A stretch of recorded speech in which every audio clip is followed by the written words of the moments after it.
Transition partners take mental health very seriously. We are now supporting Claro Mental Health Charity, who are local and based in Harrogate. We are working closely with Richard Kenny, who is the IT director at TechBuyer.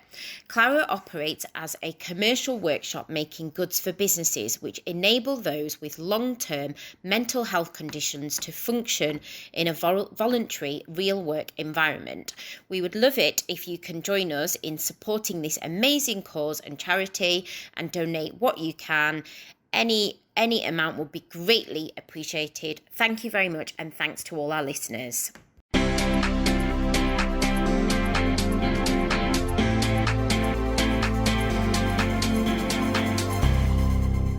Hi, this is the Let's Talk Leadership podcast. My name's Elly Greening. And my name's Sandra Stewart. On this podcast, we will be interviewing some of the UK's greatest tech leaders. We'll be discussing war stories, battle scars, and their learnings from their journeys. Hopefully, you will pick up some great tips, learn from others' experiences, and have a good laugh along the way.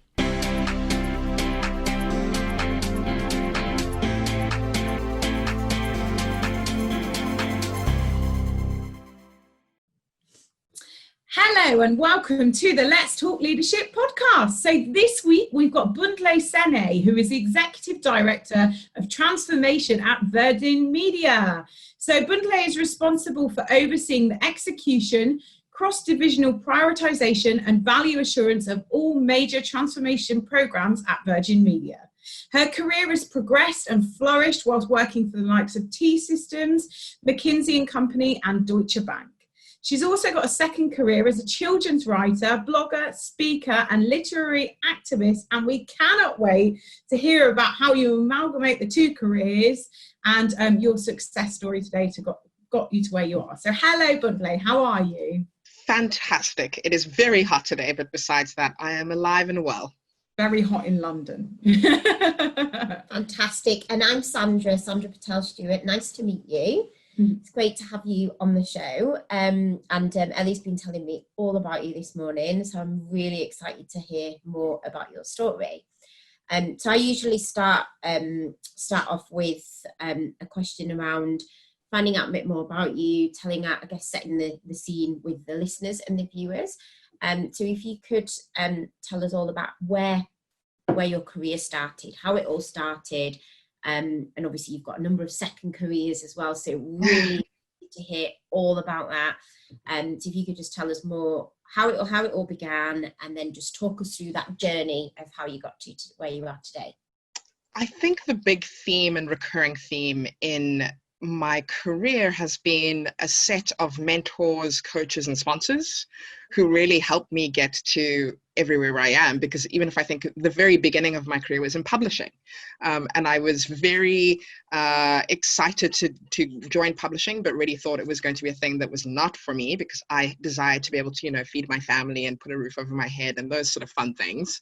And so I went to uni and studied accounting, actually, and thought that was the thing I was going to do with my life. But I thought, you know what, while I'm at uni, I still have this opportunity. There's this golden window where I can still live my publishing dreams and my publishing ambition. So let me send out my CV, and find every single independent publisher, every single trade publisher in Cape Town, which is where I went to university, and figure out who will take me on. And every single one of them ignored me, except for one. And the one was a tiny feminist publishing house called Majaji Books, which had exactly one employee who was the owner and head publisher. And she said, yeah, come on in. You can be an intern. That's fine.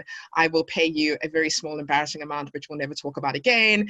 But at least you'll get a foot in the door. And that was, my very first sponsor, right? Someone who took a chance on me, even though I was someone off the street. And that experience led to many more opportunities in publishing, led to me realizing, actually, yes, I will not make any money if I carry on with this publishing thing, led to me deciding to go into IT, not particularly because I was so passionate about digital technology, just because I was good at writing things. There was a communication job. Let's go do that. And as it turned out, I actually fell in love with digital, fell in love with technology, and fell in love in particular of the idea of being able to connect the techie jargon and the people who were in the basement at the time. This was quite a while ago. Versus the people who are making decisions, having conversations with customers, etc. I loved the idea of being able to find a way to have them meet each other. And then that kind of evolved also into trying to think about better ways for that communication and collaboration to work, which led me to really love agile and agile ways of working. I took on a role as a CEO of an NGO that the whole purpose of it was bridging the digital divide for Indigenous language children's literature. So that was a way, again, to bring back my publishing background, to bring back my love of writing, to bring in also tech and my interest in tech, but it also evolved me on the agile journey as well. So that by the time I got to McKinsey, I was really passionate about technology, tech, transformation, using it to have wide scale reach and impact. And that really set the tone, I guess, for even my role at Deutsche Bank and my role today at Virgin Media. And every one of those changes and transitions was made possible by having the right people in my corner. I think the challenge is we often think your work will speak for itself as women. And we often think, if I do a good job, someone will notice and it will be fine. And we also think that this idea of people kind of helping you up is somehow distasteful, to ask for that help or to actively go out for those topics and to put yourself forward for things that you know nothing about, but you'll fake it until you make it, basically. And I was lucky that I didn't really have any of those feelings of fake humility. Right? I was actually very much like, look, I'm entirely sure that there are men who are doing this with much more abandon, freedom, happiness in their hearts than I am. So why should I not also have the same kind of support to get the things that I want? Yeah, fantastic, impressive. So it sounds like you're obviously you're very passionate, very driven, enthusiastic. You've progressed very quickly from one company to another. I think what would be really good, and one of the reasons why we run this podcast is so that other people that want to follow in your footsteps and have those aspirations to follow in your footsteps can learn. So you just obviously touched on how you progressed, and for you there was a lot of people that you had that helped you through those progressions. Is there anything that you can share, like a bit more detail into, like, I guess, going into the depth of how you did progress from one role to another? What did you have to do?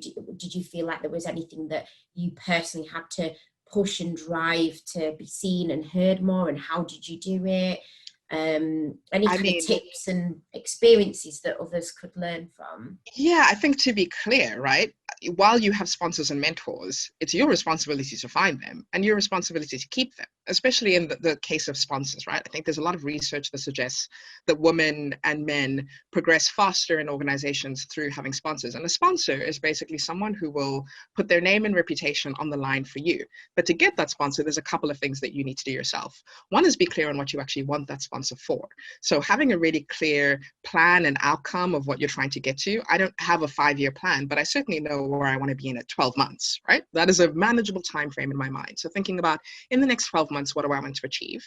But then also thinking about what it is that you're going to need to get to there. So what are your enablers and what are your blockers, right? If you are trying to think about making a career path, what are the things that are going to block you from doing that, right? Is it concerns about the future, being risk averse, concerns about money, financial responsibilities, all kinds of things, right? You need someone who you can then have a conversation with about that. So mentors are very good for being able to say, like, here's the things that I did in this particular situation. Here's what you could do.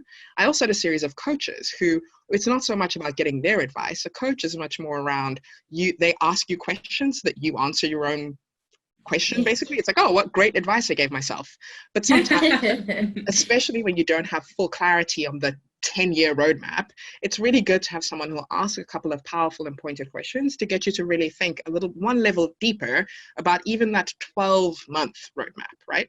And then the sponsors are the people that you can go to say, I would really like this opportunity. It fits in with my roadmap of 12 months, etc. But you have to go with the opportunity yourself, right? Which means keeping your LinkedIn up to date, joining professional networks, going to meetups. I hate meetups. I hate networking. I'm very but the reason that I found that I could go to these things was I said, well, if I have a purpose to be there, if I have a content thing or a topic or whatever, if I'm speaking at the meetup, then I absolutely want to go. And that's something I can trick my brain into doing without being awkward. I can't just go there to hang out. Like, that's not my personality. So you also kind of need to figure out ways that will work for you as an individual. But I found that I could go and speak at things. I could go and partner with other people to speak at things. And speaking at things, I could have a conversation about my presentation or about other people's presentation. And then that was something that got me into being able to have those networking conversations. And always in the back of my mind thinking about, could I be this person's mentor?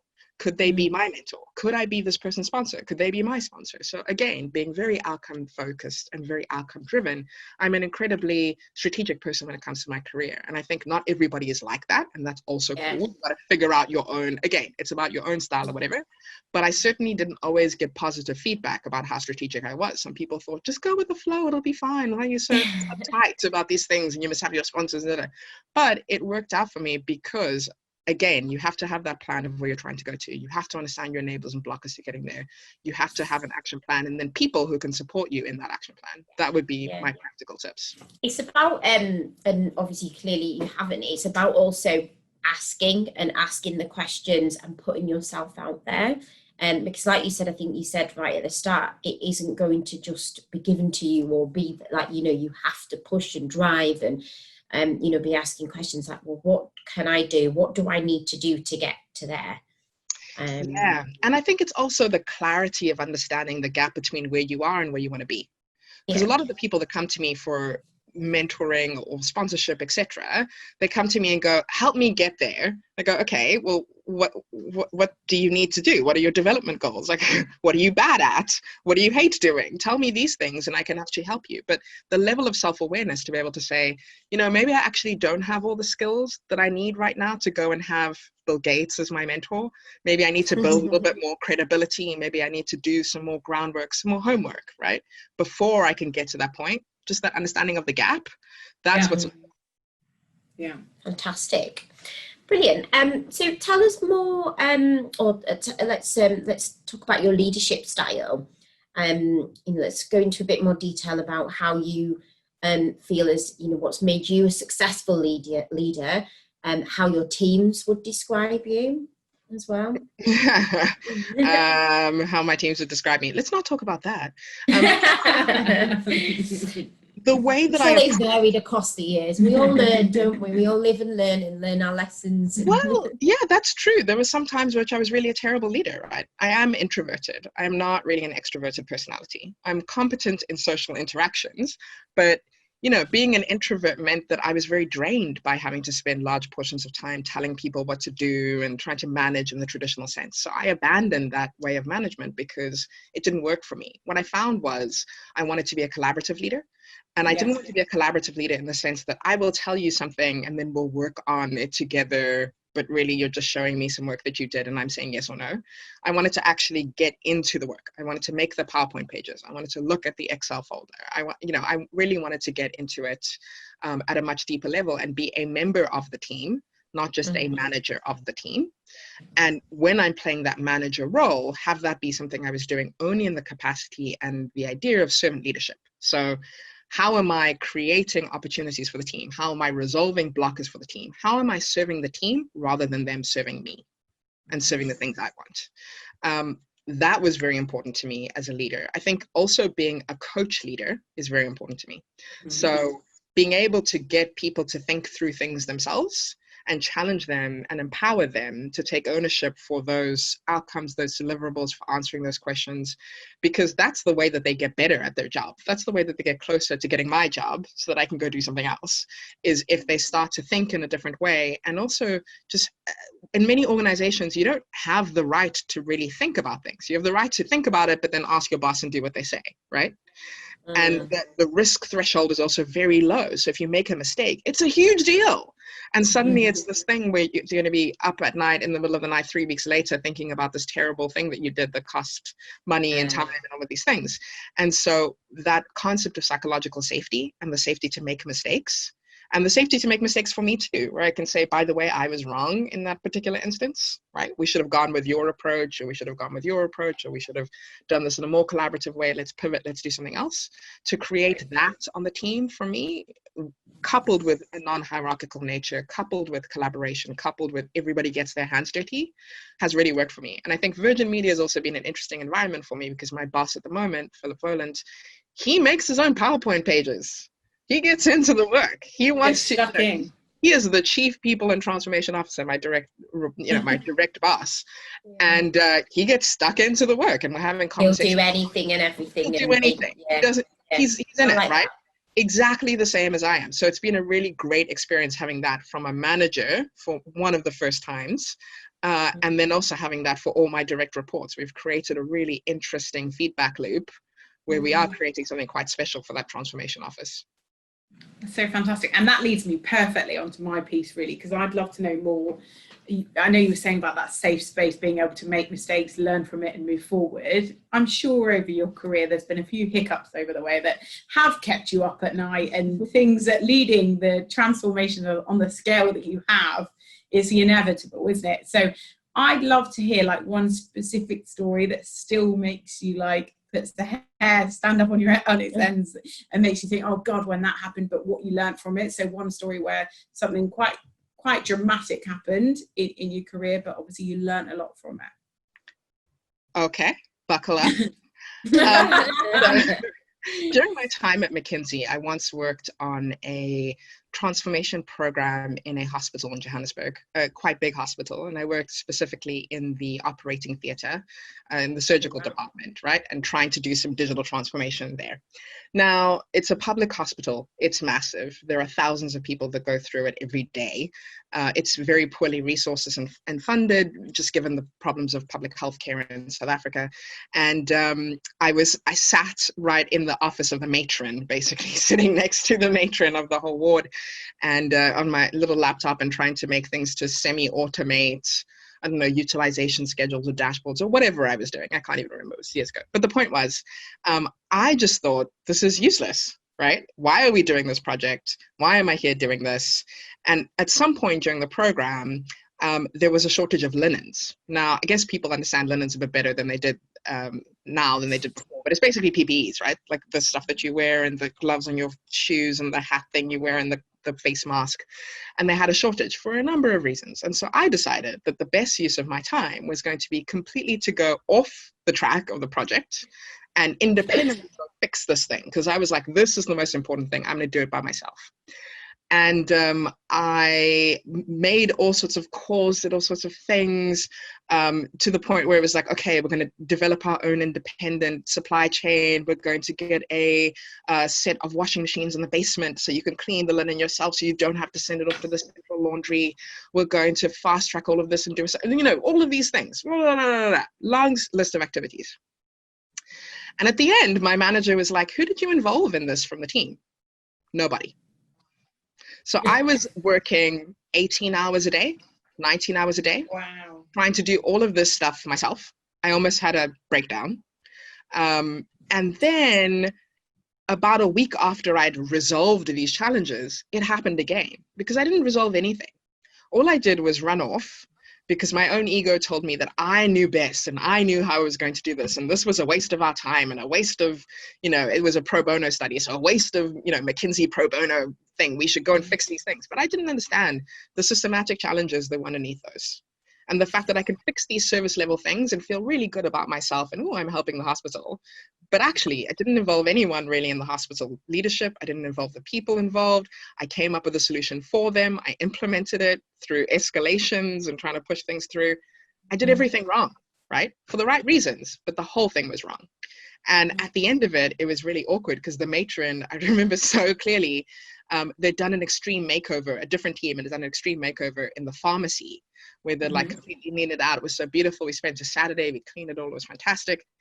And at the end, I was like, oh, how do you feel it went? How do you think I did? And she was like, I would have preferred an extreme makeover. Right? Oh, God. That was lasting change. And it really did teach me about thinking of the sustainability of what you're doing, that you go faster when you go together, not alone. That even if you think you have the greatest ideas and the best approach and whatever, by the way, some other people probably have thought about this before, so maybe ask them about it and ask them why it didn't work when they tried to do it. And also that just because you think you are best placed at all times to solve every problem does not mean you are best placed to solve all problems at all times. And working 18-hour days, probably an indication that you should tell someone what you're doing. Because by the way, I did all of this in secret away from my team, right? And I was like, my manager will stop me. And of course he would have stopped me. It was madness, right? But definitely a lesson I learned about collaboration, about long-term sustainability of what you're doing, about not letting your own ego and your own, even for the right reasons, overtake sense, reason, and playing something through and doing the long-term hard work for it. Such a perfect example. Yeah, it's a brilliant example. Good lesson to learn. Yeah, and it's so interesting. Yeah, it's so interesting, isn't it? When it's something like that, it's something so personable, and so it's personal, and something that you're so passionate about, it lays heavier on your heart. So that's like more exhausting as well. And again, this is something that we'd love to know more about is what are you really passionate about and what gets you excited? Obviously, I've noticed that you've got connections with Girls Code, you're also on the board at St Mungo, so you've got some great involvement, and I'd love to know more about that. What gets you excited?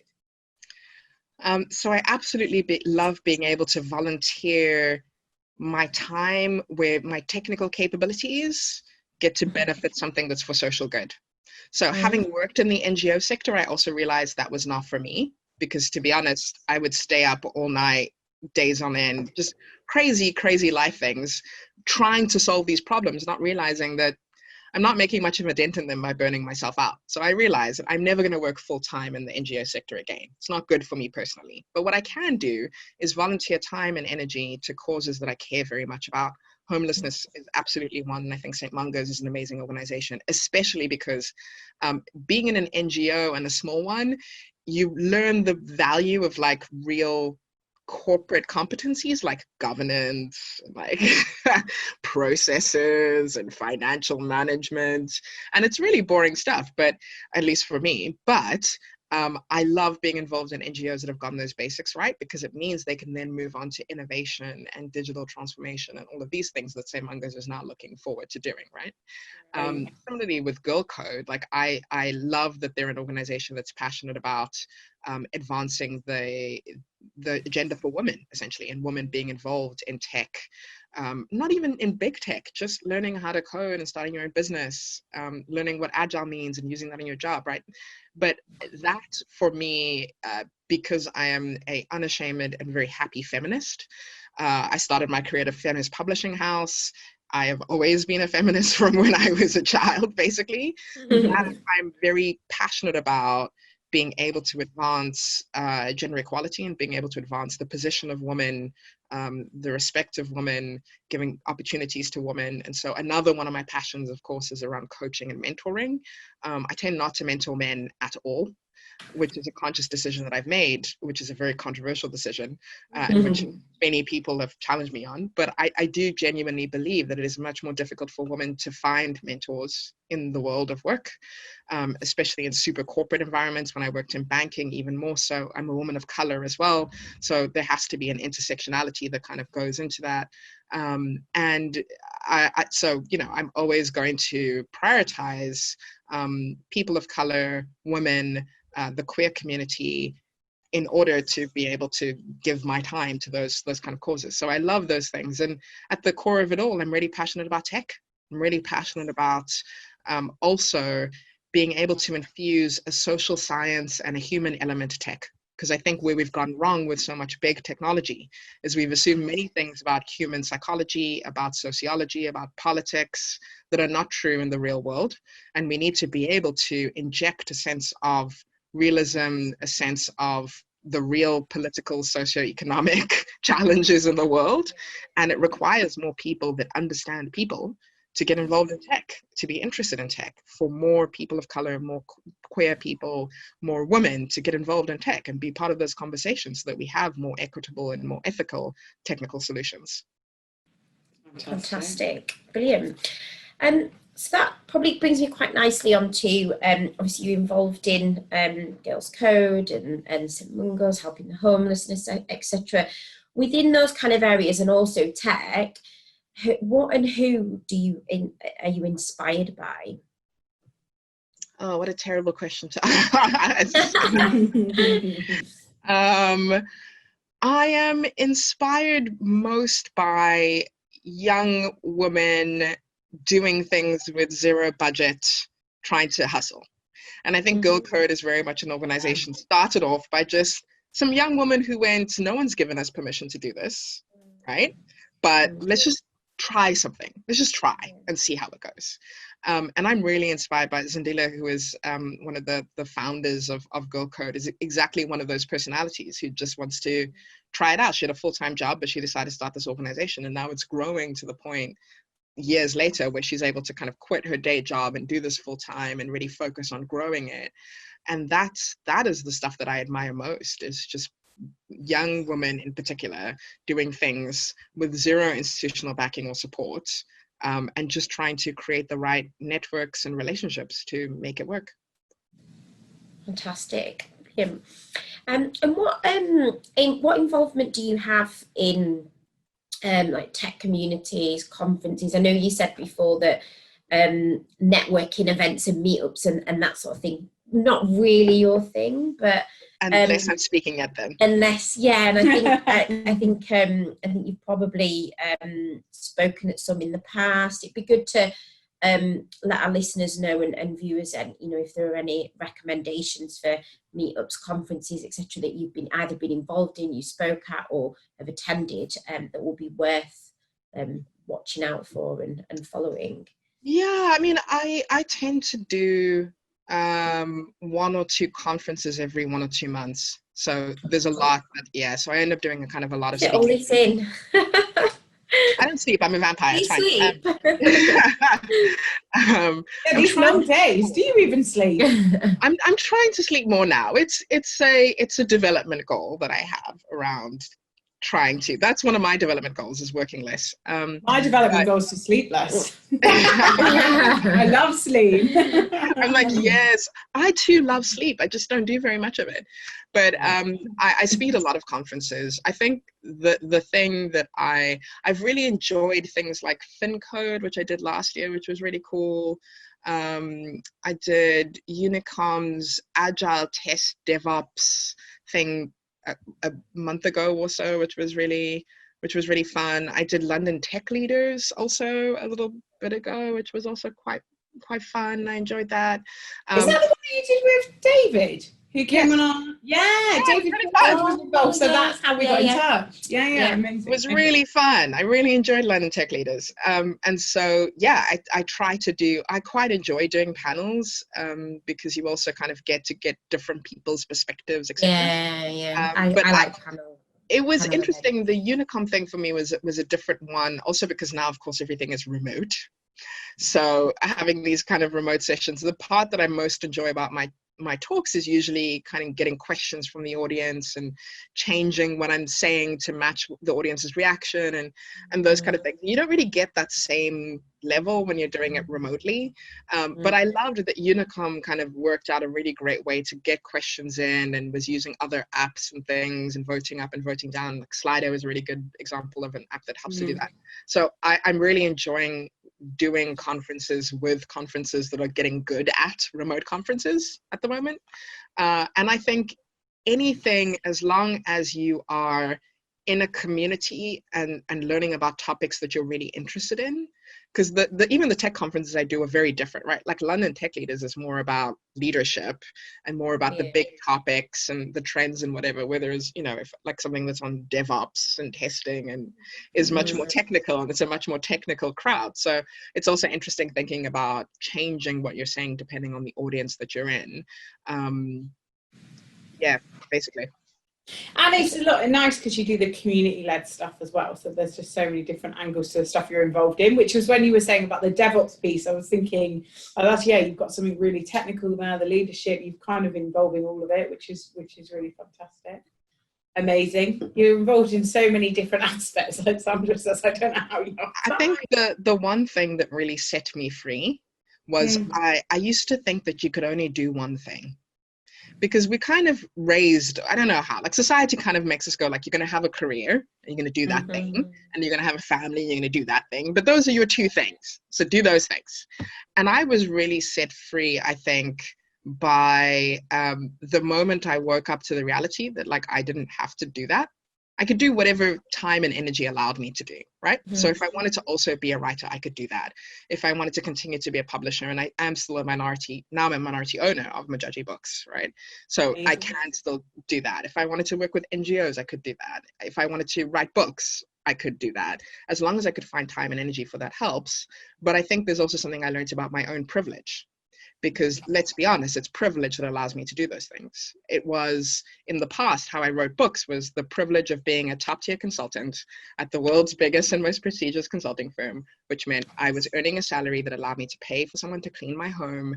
I was earning a salary that allowed me to get my groceries delivered to my house and nutritious meals, etc. I was married at the time and had a really supportive husband who cooked all my meals and did took my car for a service if it needed for a service. I worked at a company that valued my intellectual experience and my expertise much more than the hours I was putting in. So it helped me to be more flexible about when I worked and how I worked. And all of that is privilege. So every time I hear someone say, oh, it's prioritization and I just prioritize really well, I'm like, yeah, but let's be honest. I have quite a lot of privilege by virtue of the career that I've chosen, that I chose to work in tech, that I do have the expertise and experience I have, and I don't take that for granted. It is privilege that has allowed me to have so many different careers. It's fantastic. What do you do for you time then? What do you do to switch off and relax? And I quite enjoy watching Queer Eye on Netflix. Me too. Love Queer Eye. Obsessed. Drag Race was also very popular. I didn't like the Drag Race. There were too many predators. It was really weird. I couldn't quite concentrate on what was going on. I do read a lot of audiobooks these days because I find audiobooks are much easier for me to actually read than I find audiobooks definitely easier. And there is no difference between them. So no judgment for anyone who wants to read ebooks, audiobooks, whatever kind of books. So I do that, and I don't read high literature anymore. I used to be very literary, very serious, really interested in the classics. I don't care about that anymore. I read whatever. I don't really like romance and thrillers, but I love reading books for teens, and I love writing books for teens, and I no longer feel... There were people who told me those aren't real books, and it's not really that hard to write anyway, whatever. But for me, I think that there should be complete equality in what you're reading, as long as you are reading from a diverse set of voices. And again, my reading tendencies and habits very much match the rest of my ethical belief system, whatever. So I read 99% woman, queer and people of color. Like that's my vibe. And I find that that's very exciting. And then, I have a lot of friends. I've been lucky that I've spend so much of my life traveling and being in different countries and different locations. So my friends are spread across like 4 different continents, which, it's lockdown is interesting because there's more time to catch up because you can be like, let's schedule some time in between all my other video conferences. So I do try to spend quite a lot of time with my friends when possible. And I have 4 godchildren now, 2 that are in Cape Town, 1 that's in Johannesburg, 1 that's in Dubai. So one day I'll be able to visit them as well. Yeah. Oh, fantastic. Amazing. It's so lovely. And I think like what you were saying, like books for teenagers is so important because a lot of the books that you write, is it 9 to 18-year-olds? Is that? Yeah. There's such an important age range, and there's so many hidden messages that you can kind of put within the literature is so important to children of that age. It's really, really interesting. I think the only hidden message that I'm really most interested in is about girls and the power of girls.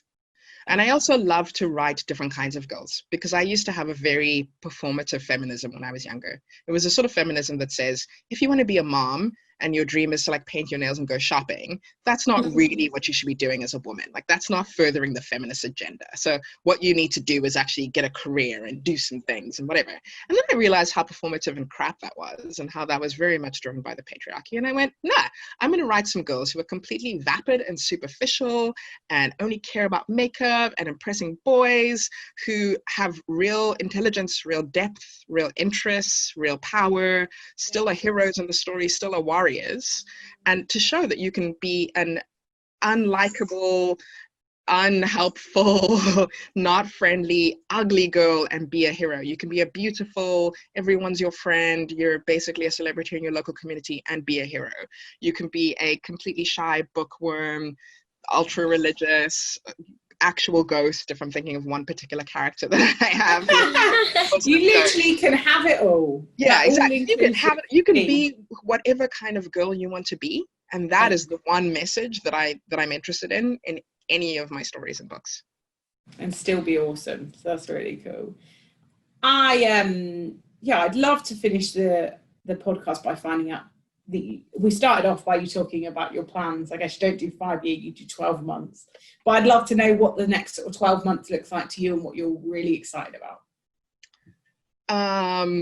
Moving in with my boyfriend and by getting a house and getting a dog and having a garden. Exciting. Very exciting. Because I miss having dogs, and I find it very helpful to have like a reason to go out and have a walk. So that's good. Getting back into fitness after lockdown. I started my first session with my trainer this morning in the park. It was very exciting. And it's interesting, right? Because the things that I'm most concerned about and interested in right now are very much personal things. I'm writing a new book, but it's for adults, and it's the first adult book that I've written in a very long time. I have lots of rejections for adult books, but no publications. So let's see if this one is different. I'm very excited also, of course, what's happening in my day job, Virgin Media and O2, and a potential merger, which would be an incredible thing. I'm very involved in the merger process of the merger. I lead the merger planning team. So it's going to be an interesting time for, I think, all of UK society if this merger happens to go through. It will be a very interesting 12 months in my life, because I love building new things. I love being part of new teams. I love the idea of also getting to build radically different, empowering, inspiring teams for people. So getting to do that at the level of a company, that sounds like a really fun thing to do for the next 12 months. And I think it's also very rare for me to work at a place where I really genuinely love this company and genuinely feel excited about its vision for the future, which is digital, which is agile, which is kind of data first. And that for me is really energizing and really exciting. Fantastic. Awesome. Sounds like you've got so much exciting stuff to come. I'm very jealous. I've loved having you. Yeah, absolutely loved having you on the podcast today. Your story has been super inspiring, and I think you're the most self-aware leader that we've had on here. So it's been brilliant hearing your perspective, your story, and I'm confident it's going to help inspire our listeners. I'd love to know, what's the best way for people to get in touch? Twitter or LinkedIn? LinkedIn is a good one. So you can find me, Bontle Senne at LinkedIn. I have a website, so if you want to look at some stuff, if you want to see more about my books or about... We'll put the link for the website on the post, actually. Indeed. Yeah. So you can go to my website and have a look. You can contact me via my website as well. That does come to me directly. I have an Instagram, but I don't understand Instagram, so that's not going to help. But yeah, Twitter, LinkedIn, website, probably your easiest bets. Awesome. Fantastic. It's been so great to have you on the show. So thanks so much for your time. Thank you, guys. Thank you.